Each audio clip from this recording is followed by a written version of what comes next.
రీసెంట్‌గా జరిగిన CPU కాంపిటీషన్స్‌లో Brazil అతను, చైనా అతను, మన ఇండియా అతనికి థర్డ్ ప్రైజ్ అనేది రావడం అనేది జరిగింది. First of all heartily congratulations to Imran Chaudhary. So, మనం కూడా ఇలాంటి స్టేజ్‌కి వెళ్ళాలి అంటే, ఇలాంటి పర్ఫార్మెన్స్ అనేది రావాలి అంటే, మన స్టూడెంట్స్ ఎవరైతే ఉన్నారో ఫస్ట్ ఆఫ్ ఆల్ మీరు హ్యాండ్ స్కిల్స్ మీద కానివ్వండి, సబ్జెక్ట్ మీద కానివ్వండి, ముందు మీరు ఫోకస్ చేయాలన్నమాట. ఎందుకు అంటే రీసెంట్‌గా జరిగిన కాంపిటీషన్స్‌లో కూడా మన తెలుగు వాళ్ళు ఎవరు కూడా పార్టిసిపేషన్ అనేది చేయడం లేదు. ఓకేనా? జస్ట్ వచ్చామా, చూసామా, వెళ్ళామా అనే కాన్సెప్ట్ మాత్రమే వాళ్ళ మైండ్‌లో ఉంది. నేను అప్డేట్ కావాలా అండ్ దాంతో పాటు నేను సబ్జెక్ట్ నేర్చుకోవాలనే ఉద్దేశంతోని చాలా తక్కువ మంది ఉండడం అనేది జరిగింది.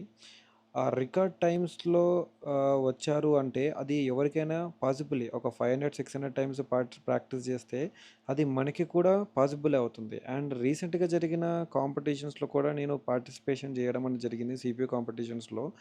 ఇలా ఇలాంటి అప్డేట్స్ వచ్చినప్పుడు కూడా మన తెలుగు టెక్నీషియన్స్ అందరూ కూడా ప్రతి ఒక్క ఈవెంట్‌లో పార్టిసిపేషన్ చేస్తే మన స్కిల్స్, మన నాలెడ్జ్ ఇవన్నీ కూడా పెరుగుతాయని కోరుకుంటున్నాను. దయచేసి ఇలాంటి ఈవెంట్స్ అయినప్పుడు దయచేసి మీ పర్ఫార్మెన్స్‌ని బయట పెట్టడానికి ట్రై చేయండి.